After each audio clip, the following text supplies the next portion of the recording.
e toi o wholofa ma whaatalo whaatu fo nei vai ngole fiafi i la whaasausaunga Samoa ia tainani foi ia o le fio 𝚘𝚑𝚘𝚎𝚘𝚘 ia o au whaalupenga ia o le au whainga luenga tofia le tua talofa lava ia le fiafi leo tatou iai le tatou Polokalame whapitoa ne fiafi ia I pei ona whaasalau ina atu ia taimi o le amtanga o le neiva yasu ia o lea e sila ia ma e whaafonga mai fo'i ia inisi fo'i o swinga ia me se fo'i o whainga whaavai ia o whainga malo ia e maise ia o swinga o lea o mai ia lea fiafi ia ua le pa au mai le sunga I whaafiangainga ia e maise fo'i o le nea fiafi e pe o nei ia e lea whaina au e te pole ia o le aso lua I le vai aso fou ia o le a maua mai ai le avanoa o le sunga I le whaafiangainga ia tuilangi e maise o le sunga ia ni ia wale whaatala no ina o le tatou Polokalame nei a le fiafi usi mai alo mai moa ia whaatalo whaatu fo le tatou ainga I lungo penga tuilangi ia I lupi whaalelo e kalesia e thia e maise o tamama tina o au singa o le tala lei ia o nei Polokalame e au ngā mo ainga e maise ia o e kalesia ma le tino keriso ia alo maia usmai alo whaafonga tatou te whiloai ia I le whaiunga ia o le nei Polokalame.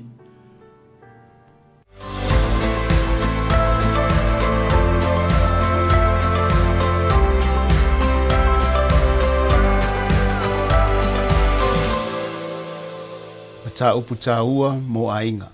O se lapa ta inga taua mo matua uma. Mo le silafia. O lolo manei se tau mawhainga fau o le malo. O le tau mawhai lea e wha malo sia ni tele tonunga wha leitu Aiga. Radical sexuality. Ma manatu wha vai wha leitu pa. Gender ideology. I whana wa onga tūlanga lua. A whai e whaitawina ma malama ai tātou le nei Polokalame fau. E yele manatu o le a whaate ia I tātou ma le fia ma whesiringi ai pe aisea. A o le a whoilo na mafuanga ua whai ai le tūlanga. O le mau po le talia le malo o se tau mawhainga fau. The government's released a fresh set of guidelines to bring sex education into the 21st century. There'll be a greater focus around consent and porn. Sex education in schools is getting an overhaul with new information released today for teaching topics like consent, pornography and gender diversity. Le lapata inga mo le silafia o mea o le atutupu. Lapata inga mua. I tūpā ese gender diversity. O le ao leo ta maiti ma le 5 tausanga le matutua I tali tonunga whaala le tūpā le mautinoa radical gender theory. O le awhai atu le whaia onga I tamaiti. O le filfilinga o loi tūpā o oe e pule ai. Whaawau le au ina o le mata upu e le whaia onga. Whaapea o le tausinga o oe o se tamatane a wana e whanau mai o le tane. O le filfilinga na whai e lau tamā ma lau tina. Ai o se whaupunga ua matua le sao. A wa o le pule le tamā ma le tina I le filfilinga o loi tūpā. A tātou tirutilo ma vava ai tutoa I le tau mawhainga fau le nei le malo ma whaatusa I le taialan na whaata oto mai e le malo I le tausanga ua mawai e manino ai e le ai ni mea fau po ni vaenga ua toi whaalileia. Ma ua malama ma I loa le lei e le family first le tūlanga.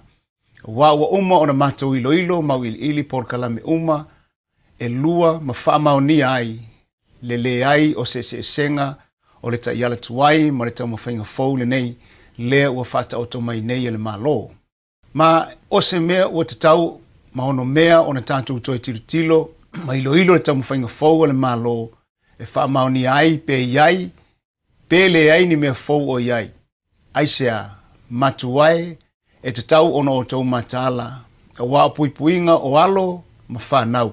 O le relationship or sexuality education guidelines. A whapupu o le RSE. Na whalawi loa le matanga luenga wa onga le tausanga e lua o ia September. E moni o neita mo whainga e whaata mo le ngau sia oni sio manga loto ngatasi tutonu o a onga mo le fofoina o a mionga whasawa. Oni whanaunga le lei. Ai peitai o talosanga ua tuatu le matanga luenga wa onga. Ole whaatinonga o ia tau mo whainga. E whaata mai o loo whaavae I lunga o taritonunga le mautinoa. Ai ui lea, ua le tau fia I lava le taumawhai una ia, ma whaamalosia nei talosanga pei ua uma o na pasia le vaenga o sayanisi. Ai mole sila fia o le talamoni o ia talosanga le whaamaonia pe langolangoina sayanisi. Te le tau o le nei mata upu, mai te tau I mātua uma o na tutu malosi ma fesilingia le taumawhainga fau o le malo.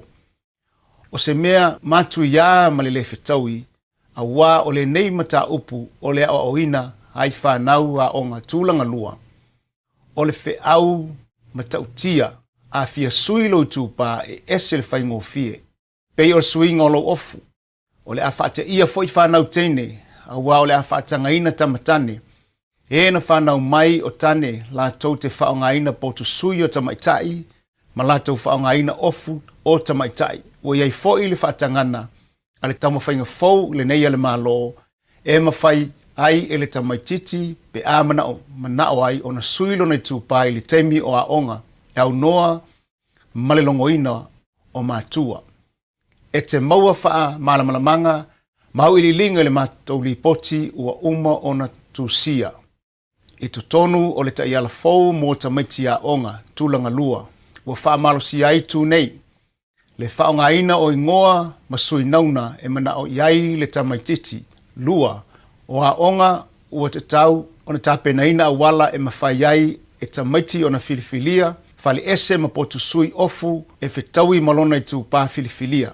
Le te tau o na wha malosia tamaiti ua sui tūpā whaonga fali ese, gender neutral.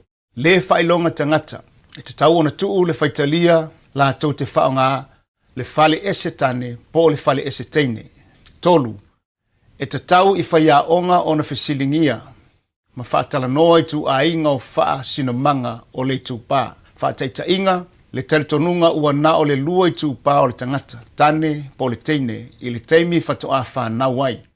Wha, te tau I whaiaonga o na whaatala noa, ma whawhinau ma tā upu iai, te te tua, tau a whawhine, ma tau a tane, te whawhine, ma whawhatane. Taritonunga, le tau lia le tūpā tamaitai. O le taofi ua na o le lua I tūpā, o le tane, po le teine. O lava I le whina o a fianga I whainga whakolone. O le tamawhainga whaule nei, o lo tū lei whaamalo si aile o ina o tamaiti fitu I le valu tausanga. Ina ia lātou loa me nei, momua, ma tau winga, ma whailonga whaale tūpā. Lua, malamalama I le sengo winga o le whaupunga I tūpā, ma le whaasinumanga o le tangata I le teimi whanau. Tolu, I loa le telo I tūpā ese mai tū ainga o whaasinumanga, whaale tū ainga, o loo whaonga 𝚟𝚑𝚎𝚘. O le awa o foi, le taritonunga le whaamaonia whaapea le na o le lua I tūpā o le tangata. Whai mai lātou te lātou whaupunga matua se lava le taritonunga masani, whaapea ua na o le lua I tūpā o le tangata, tama, po le teine, po le tane, ia po le whawhine. Ai le na o vasenga soifua maloloina o le a o ai, o loo tauma whaile malo, whaafoi vasenga uma, ma so se mata upu ia onga tūlanga lua I New Zealand ao. I le mata upu sayanisi. O le ao ina lo walo whaatūlanga le ngausia whaale natura o tu ainga o whiusua inga, ma whesilingia pe aiseana sui ai whainga tau whiusua inga, mai le amatanga o mai I le so. Ma whaatala no foi, whaalongona fau o le tino I le teimi o le suinga o le olanga, mai le tamaititi I le tangata talavou. Ma whaamatalanga o ngā luenga whaatino o fuala au tā ofi le suinga whaale natura o le tino I le teimi lea. O le whesili o keia te oe le o ina o mata upu mataritonunga fau wha le tu ainga I lo walo ua whatoa whaulu whale I le aonga. Ai mana tunatu I lo teimi aonga tūlanga lua na mawhau I mata upu. Whaale tu ainga sa fia maua whaamatalanga I fuala au tā ofi ai le sui o lo tino. Mai le tamaititi I le tangata talavou. I whainga whaateni kolosi o loo o le a malamalama lo walo I whailonga. Whaale tu pā ua whaonga ina teki no kolosi whaanei ona pō. Whaateita inga, whaongaina upu whaale tūpā I whatuwhatunga ma whausinga o masini ka muta, maisi masini whainga luenga. Ioe ua ia I loa whawasenga palaka teine mai le palaka tane. E le ngata I lea, ai ole a whaalau te leina awa onga e whaamalosia I tamaiti e suesue, ata tusi po o whaupunga, ma whailonga o whaonga e whaalaputonga o loo una ia malosi ai ia ale vaenga, taua tane, taua whawhine, ma whawhawhine. Ile mata upu no fua inga lau tele, o tangata I 𝚟𝚒𝚍𝚎 po le social science, o le a whaamalosia lo walo e suesue, lo loto pe e sea o lo whaawa wai pea le whaaleangaina o isi I tūpā. Whaate inga, suesue le mafuaanga o le solo te o le Me Too movement. Ali liuringa ngana whaingofie, whaatonu tamaiti whaatala noa mau ili le winga o tustusinga whaa oso ilunga o upenga ta whailangi, ma whaatala noa ai mata upo le vā whēloai, whaale tūpā, whaapei tu ainga ese, whaale tu ainga e pei o wheusua inga. Ma tau mai o nei mea o ngā, ua whausia whaapitoa mo le aoina o tamaiti ya onga tūlanga lua. Ua manino mai, e le tau o na aoina nei mata upu ya onga tūlanga lua, a wā e le tāua I le tamaititi I le taimi o lona o langa. A tu I seisi tū, o le amatua whaalabelavea, lea tau mawhainga, o I foi ua tanto I loa ai, o le tau mawhainga fau lea le malo o se awala e whai lele ai o lātou taritonunga, whaale tūpā, ma whaale tu ainga I whanau wa onga. Tūlanga lua, ina ia ma tutua e ua lātou muli pongisa I ia taritonunga. O whalea onga, ono whanga whausia whaapitoa mo le ao ina o tangata, e lei whausia e whai ma whale e tā lai ai taritonunga. Pe whaapolokiki ina ia baveli liu ai tamaiti e whinau ma tā lai taritonunga o lo tu lei e le malo. O le mea e pito sili o na ofo ai, ua matua tipi lava I tua se isi lava manatu e ese mai le taritonunga, o lo tu lei e le malo, whaate inga. Ua wa ese le taritonunga mahasani whaapea, e le o oe e filifilia lo I tūpā. E le ai sea, whaapunga I tutonu o le tau mawhainga fau. Tolu, ili leo poti ale Family First lea nau ili ai le Relationship and Sexuality Education Guidelines, e le lua se fulu, na mawai e ese le whaataua le malo, ua le whaatala noa whaapea o le tele o whaalongona fau ese le taimi, suinga o le tino, mai le tamai titi I le tangata talavou. O se tūlanga masani whaale natura. O lona winga o le ai tane e whaalongoina ni winga whaateine.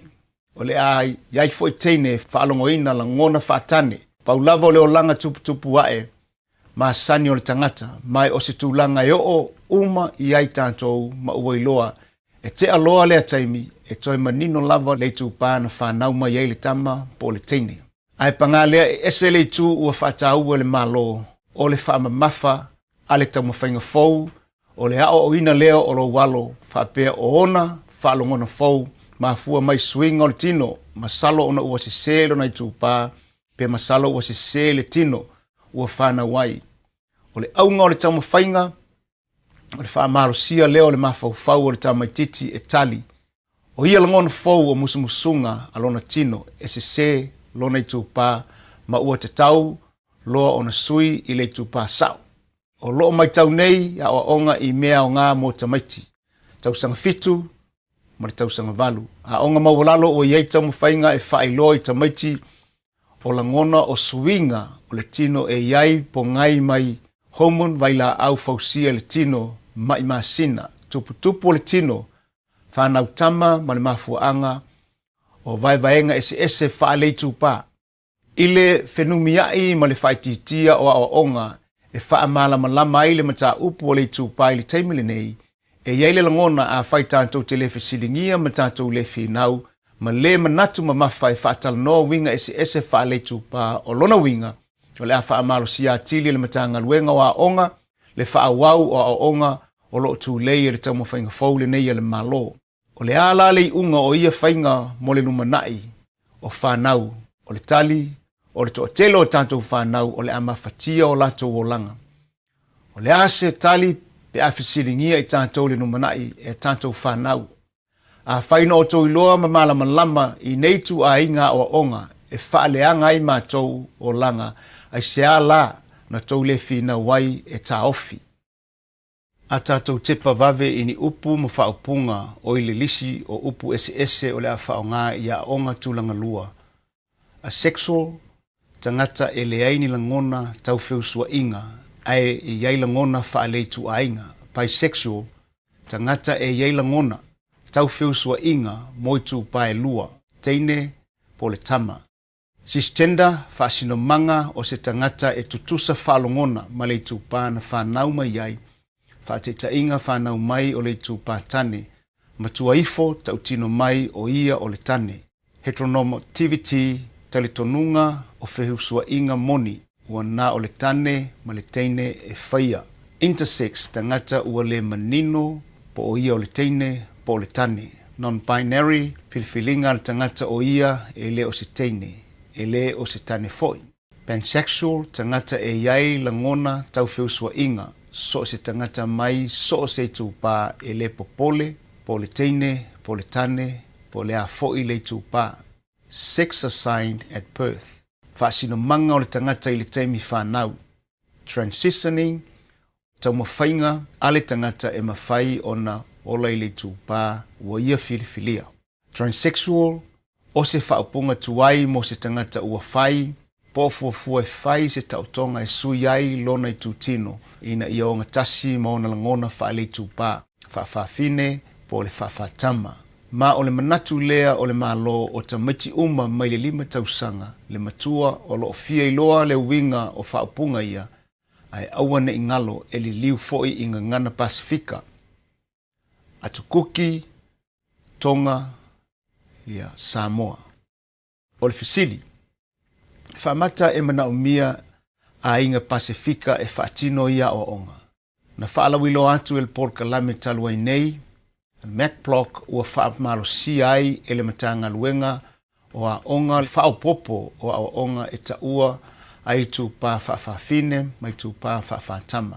Sue po o a nisi awala e si iti ai le whaongaina o upu ma whaupunga whaale tūpā ma toi whaamamafa e le matanga luenga o le whaongaina o upu e iai teine matane ta mai tai malii o se whainga whailonga tangata e whaatatau i tamaiti e le telitonu i le mata upu, whaale tūpā whaapea matamaiti e ua whaaseseina i lantou manipulate, e le na o le lua i tūpā o le tangata.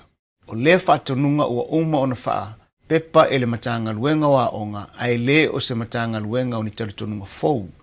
O loo whaamalo si au e le matanga luenga le vasenga o whaia onga e aua le whaailoaina i mātua, se tamaititi o masalomia. O loo tau whaale tonu le mawhauwhau, ai tuu le avanoa i le tamaititi e sui ai o na langona whaale tangata au i tutonu o le aonga. Whateita inga, le whaonga ino sui nauna ai le taulongo ina fua mātua o loo masalomia le whaale tonu o langona whaale tangata o lona alo. E le ngata i lea, o loo whautua ina foi whaia onga le matanga luenga e fesili mua i tamaiti e siaki le ingoa po le sui nauna la tau te manao e whaau ngā mōli poti e lafo i mātua ma tau mawhai e pui la tau na i tei ua le mana nao e whai loa yo la tau mātua e ese le ingoa o loo whaau ngā i le aonga ese o la tau ingoa na whaau ngā ai whai ingoa ai e mātua. Mōle sila fia o le tiu te tau awe o le matua o le tau singa o le whanau. E leo le malo se matua, e matua le tala whea ngai o na whaia le malo ni whainga, wha le taua ina ai le a ia ma le pule a matua. O le isi tūlanga o mautawina, o le Polokalame whapenei, e whaasala lau ma whaalau ilo whaatasi ma nisi o tau mawhainga le lei, i tutonu o a onga whapei o le tau mawhailea e whaititia whainga, tau whaafefe, maua le ngā, o le ngalulue so tau awo tangata ese. Ma tau mai o le mafuaanga e a lai ona te e a onga i Polokalame whapenei ona o loo whaamua e a onga le ngalulue whaatasi ma mātua ma ainga e fofo le sosolo o winga leanga e pei o le whaamisa ma le tau whaafefe Ai peitai o ia Polokalame e le mana nao e ngāle lue whaatasi. E whai me whaapito, e mana nao e whaatino, mo se tamai vaenga o tamaiti. O lona winga e le amana ia haile to telo tamaiti o loo whaasawaina i whaiwhainga masani. O le whaiwhai o lato tino, whailonga lanu, tino le ato toa, ma le vaivai ia o onga, ai maise ai le numero tasi, whainga whaamatau lunga o penga ta whailangi. Ai pangalea talo whae, i tamaiti puputa fōlinga fuafua, whaale tonu le tautala, tino le ato toa, vaivai ia o onga whaatasi ai ma tamaiti mai atunu i fafo. Ai sea ua lea mana i ai i lantou a wā e le ai nisi, e tutu mo lantou e tusa o lantou mawhitianga, ona e le lau iloa e le atunu u lau tele, e le to sinai ni vaenga titee, po vaenga whaupufai, e lango ma pui a lantou mawhitianga. Ai mōna sila fia o neitu a inga o mawhitianga e tutusa lava ma lea atua tu vale, depression, ma le pule i le ola, commit suicide, o lona winga, e sao le leifaa i unga a onga o le ngalulue whaatasi o le awala sao lea e fufo ai le tele o mawhitianga mo tamaiti uma, ai le na o se vaenga whaapitoa. Lesi tu e lea ngai Polokalame whapenei o le tūlanga lea a whai ai le fia a wai le tamaititi, e tusa lava pele o a whaina lona vā maisi tamaiti a onga. O le a whai longa loa ma wha matau e le Polokalame whai mai o le homophobic, tangata e te tee i taua tane ma taua whawhine. Transphobic, tangata e te tee i whawhawhine ma whawhatama ma whailonga lanu. O lona winga, o le tamaititi e le fia awai i lona lama whaitalia, o le a whaamalosia i totonu o le Polokalame ma whaapea ai e te tee i lātou i le taumawhinga fau le nei a le malo. Ua manino o le foina o whainga tau whaafefe ma le whaasawa e le o le sini au tū a vaenga ia. Ai lei whaatalanoina se tasi o awala e mawhai e mātua o na te e lea mata opu. E fia whailo atu ni whaataitainga o awa onga e o ina tā ofi tutonu a onga tūlangalua pe a tātou le mātala. Mua o le lominga navigating the journey, whaatonu tonu o le malanga. A le vaenga o ainga fuafuaina masalo o se fōlaunga ailonga e te fia malanga ai. Wa tumu i talitonunga whaale tūpā.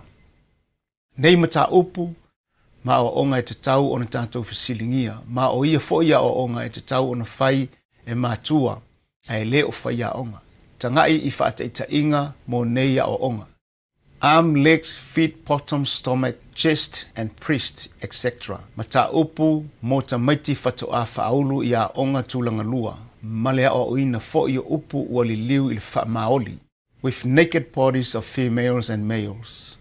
Mata upu mo ta maiti vasenga tolu ma le wha, ta maiti ua fitu i le valu tausanga le matutua o lona winga, o le o oina o taritonunga whaavai whaale tūpā ua amata maita maite fitu tausanga le matutua.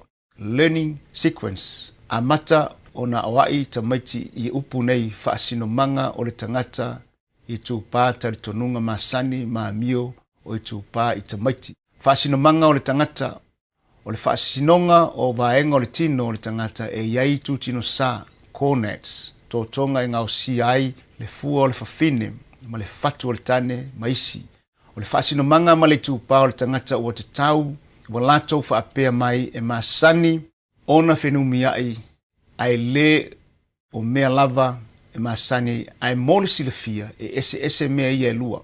O lona winga e matua se i sini le au onga i o tūpā. O whaalongona ua whaavai ai le whai unga a le tangata, o ia o le tane po le teine, e iei teimi e le tutusa ai whaalongona ma le tūpā na whanau mai ai, ma o ia whaalongona e mawhai o na awhia i tū maanga o le society, environment, o loo tupu wa e ai le tangata. Whaopopo ma le poloa inga e wha mata lo walo e fitu tausanga i le tusi lea o ai oi. Who are you? When babies are born, people ask, is it a boy or a girl? Babies can't talk, so grown-ups make a guess by looking at their bodies. This is the sex assigned to you at birth, male or female. Sometimes people get this confused with gender, but gender is much more than the body you were born with. Some people say there are only 2 genders, but there are really many genders. You are who you say you are because you know you best. For some people, the grown-ups guessed right about their body and their gender. This is called cisgender, when someone's identity matches their sex assigned at birth. And for some people, there are more than just 2 choices. These are just a few words people use: trans, genderqueer, non-binary, gender fluid, transgender, gender neutral, agender, neutros, bigender, third gender, two-spirit, and there are even more words. Toi fai mai o loo iai isi whaapunga e iai maleisi lea whaatalofa ia Teddy. A gentle story about gender and friendship. I need to be myself, Errol. In my heart, I have always known that I'm a girl Teddy, not a boy Teddy. I wish my name was Tilly, not Thomas. Ma ole aunga le nao le tau mawhainga o le tā lai o tari tonunga whaavai ta maiti e fitu tausanga le matutua. Mo ta maiti vasenga 5 i le ono ta maiti ia ua iva ili se furu tausanga le matutua ua iaia o onga ia. Ma ole a e maitawina i le level lea le whaawau ma le whaamalosia o tali tonunga whaale tūpā whaamanatu i ta maiti o le upu i tūpā e whaatatau lea i la ngona ua ia whaalongoina e pei o se teine po o se tama po le tane foi ma le teine i le teimea tasi e lea o se teine po o se tane ma o lea whaalongona e ese e le tutusa malona whaasinamanga i le teimina whanawai o tātou a mio maanga tātou te pueina lea ma isi tangata i societe e iei teime o le tangata e tfolinga mai o le tane a pai atu i ai pei o se teine e whapea fo i le isi i tū folinga teine ai tango atu e pei o se tane. O isi tangata o fai mai e le o se tane po o se teine, ma e le ai se mea o iai e seki lava ka kou. Manatua o lea tātou te talanoa i tamaiti e iwa tausanga le matutua, whamata o le aso manatu pe a e ala mai se tasi tae au wa suilo i tūpā, whamata o le aso langona, o a mea o lo o langa e lea whaina, o a mea o ese, e iai ni au wha moe moenga wa suia, o ai tu o lo o langa ua whaale au ngaina o na o lea swinga fou. A oai, o ani wha amanuianga. Ma le tātou whaata i ta inga mulimuli mo wa senga fitu ma le valu tamaiti o sutasi ma le sfulua tausanga. A ta atia whaatonunga ta ua o whiusua inga puipuia o le tusi whaatonu mo whaia onga o lo whaatonu e whaamatala i tamaiti a whai walantou a mata mionga Feusua inga o te tau o na whailoa siaki masani o le soifua maloloina. E le ai ma se senga o le alu e siaki nifo e le fo mai whai nifo. O fea e alu i eili tangata e whai ia siaki e te tau o na whailoa i tamaiti e maua i fo mai. Whainga e puipui ai le whanau tama ma le whanau lalo o le sifuluono tausanga le soifua. A o lea o unanga o se mata upu e whaapitoa i le vao tamaiti ma le fo mai. I oe tātou te le mana nao e iloa e matua. O le isi whaatonunga mai le matanga luenga o le whaataua lea o le poloa inga a whai wa tau mawhauwhau e a mata o na wheusuai. Aua ne ingalo o whaatonunga ia o loo whaia i tamaiti sutasi sulua tausanga. E tāua le talanoa i a lātou fō mai, matausi mai i tau mawhainga e puipuia i lātou mai lātou pāanga. E le tāua pe o tamaiti i tū paetasi pe o le tama ma le teine so se isi lava e la matia e foma. Pipisi o feusua inga.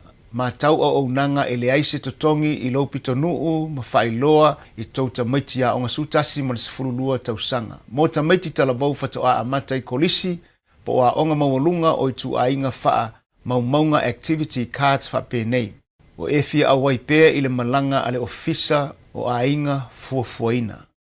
Te paifola ia i le Polokalame puipuia lo tātou saunga le mu o lo whaatino le matanga luenga o leo leo. Wa ai o le telo vaenga e le lei ai peitai o lo o whaofia i fo i tutonua o onga mataritonunga whaavae whaale tūpā. I lalo leo utala whaasino manga o tūpā e le te tau o na whaimanatu whaia onga i tūpā o tamaiti. e iai nisi whaupunga e mawhai o na whaonga, o nisi tamaiti e iai I tino sātane, o isi tamaiti e iai le ala whanau, ai leo le whaupunga o tane e iai le mea sa, o teine e iai ala whanau, a whai ai le mautinoa le tu tino sa, whaongai tu tino sa, ai le o le tino sa o le tane. Ala whanau pe tuu eseo manatu whapea, a fōlinga mai le tamaititi o se tane o lona I tu tino sa o le tino sa tane. Au o le whaonga ina upu tama matina ai whaonga whaupunga mātua, whanau po tausitama. E whautu atu fōi mātua e whaitete I le Polokalame o le Inside Out, o le Polokalame a talavoi tūpā ese. Whapea fōi le Polokalame The Real Sex Talk, whausia ma whaasalalawina, ma isi tangata. Manatu e iai nisi o tau na matamata I Polokalame la tamai nei le Family First lea sa ta ua I Polokalame e ingoa o le Pleasure Project o le awha hali I a onga. Ua masalomia le tūlanga o le tangata a onga. Lautongia ma vaenga I longa o tū leia Polokalame ia sa lātou talanoina o lātou foia o langolongoina ma losi le Pleasure Project. The Pleasure Project o le taumawhainga se vaenga tu maoti whaavao malo e whaato sina whaiaonga o le mata upu whaale tu ainga e whaonga whaupunga tau whiusua inga masoa whaaneo na po e o ai mata upu o le tuina nau o li oli fia ma le whaamaliaina o tuina nau tau whiusua inga. O le latou taritonunga o le poto I whiusua inga o le ala lea I le puipuia ma le saunga le mua o le olanga whaale tu ainga. O le aunga o le Pleasure Project, o le whaamamafa lea o aonga tau whiusua inga. Ai le o le aoina o le mata upu whaaleitu ainga. O se susuenga la upenga ta whailangi, o le Pleasure Project ua mauai whisota inga, o alantou aonga mata, whiusua inga mata ngā, pornography, Polokalame. O loo I lunga o upenga ta whailangi, Polokalame. O lea, o le atuu le link I lunga o upenga ta whailangi e mawhai ai o na whaitau le lipoti le nā.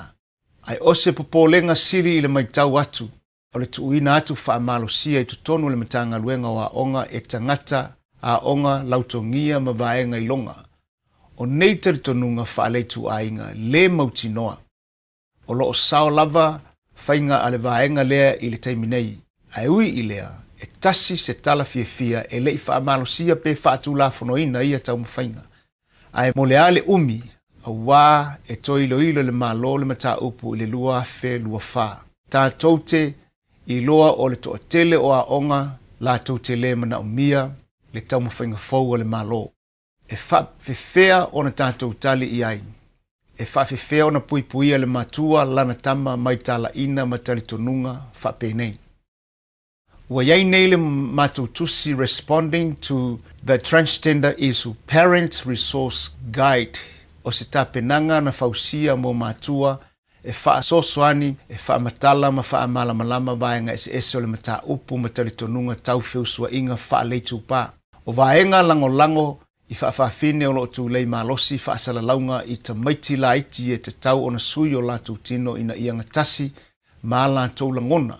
Ai o se awala sili hatu o le awala lea e iai lea lofa ma le whaamaoni o le awala lea o tau mawhai I ai aonga o le ngausia lea o se loto I fale e whaatau ai so se tamaititi ma ona winga whaatau ai lona I tūpā whaapea ma ona whaalongona masani whale nātura ai sili atu ai lava o na tāua le whaa aloaloina lea o lea ia ma le sao ma le tausinga ma tavela mātua whaapea le ainga lautele.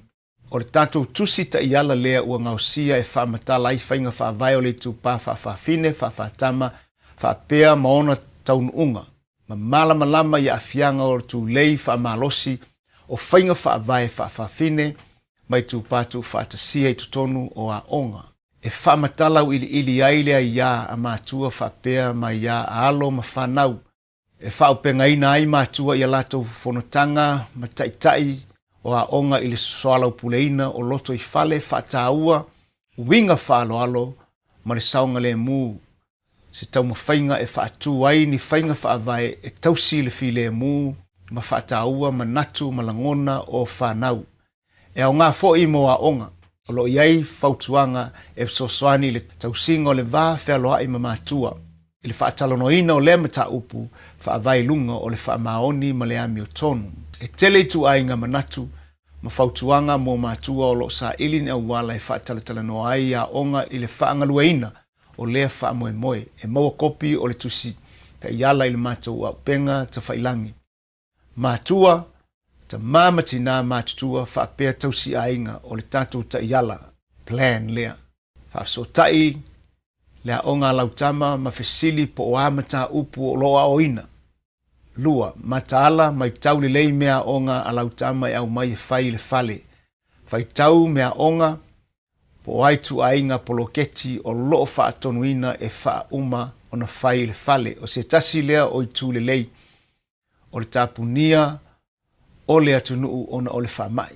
Ua mauai le avanoa moni e iloa ai nisi o mea onga o loa oina ai tamaiti tolu, whaafsotai, le komiti whaafoe ma le ma whailoa i ai hou polenga, whai maalia a wā o la tau foi o isi mātua e pei o oe.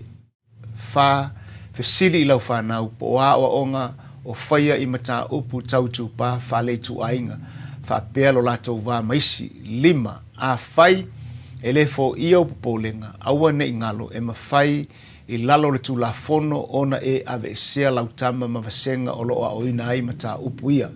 E tasi le fwai upu ma naia o lo i tutonu le taiala fau fatu a whailoa le matanga luenga.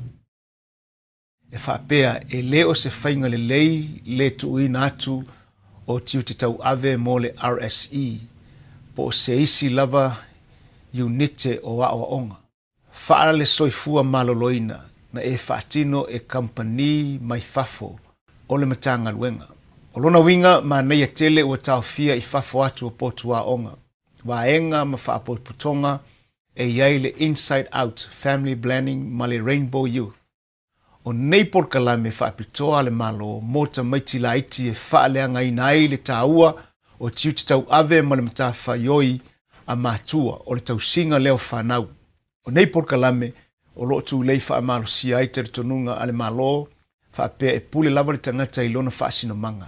Whaale tu pā, mai tu ainga wheusua inga e manao e whai, ai peitai, o le vaivainga o ia Polokalame, male whaatupeina o whaatinonga o le amana ia lea o langona ma leola ifo o tamaiti taitasi tutonu o le ainga. Whapea ai ma le amana ia o whautuanga le lei ma o inga a mātua ma le ainga poto i le olanga, tupu wae o le tamaititi. E te mauti noa moni tu ainga o mea onga ese o ina ilau whanau e tali le fesiri o oe o se tamā po se teine po se whawhine. E iai se whaatonunga a le toua onga o le a whaonga. Le whaa sino manga whaaleitu pā o le tamaititi e whaavai ai le ulufale i whale ese ma potu ta ele whaapea le filifilinga o au ta alo. O tusia i tutonu o le taiala o onga whaaleitu ainga, whaupunga o le whaasinomanga, whaaleitu pā po o ia o le whaafafine, ua ilo na nei, whaamaumaunga. E o ngā lua lou tei pe a e whaitau iai, ma lo wafo i le tuai ma le whaingatā o na mauatali o au whaafesili. Mana ngā o iai se whaamauninga mai le pūlenga a onga, wa tusia i tutonu o le whainga whaavaya le whaupunga, whaamuamua le ai e le ai sea whaina. Pe a o aoma ta upu, tau wheusua inga ma whaaleitu pā. A le ai e te tau o na whaatalanoa mua i ai.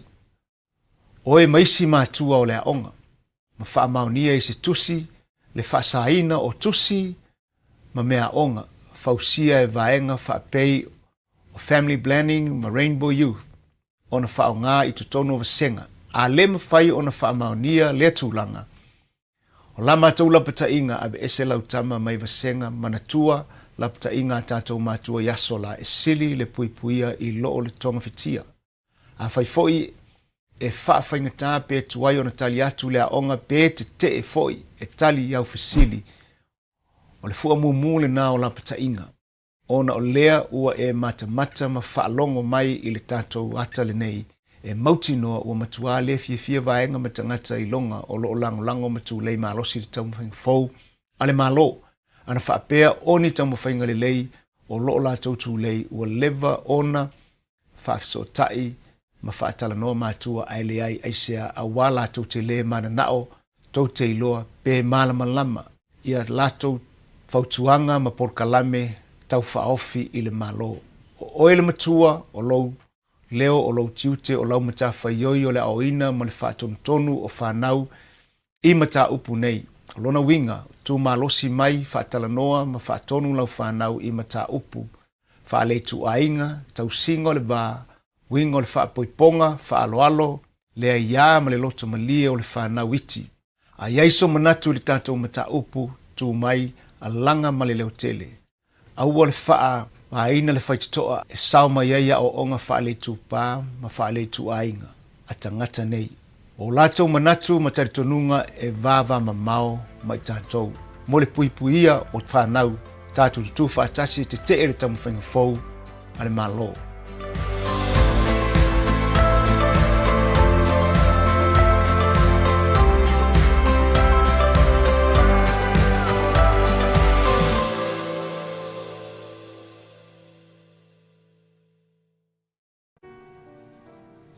Ia, o tātou Polokalame nā nea fiafi.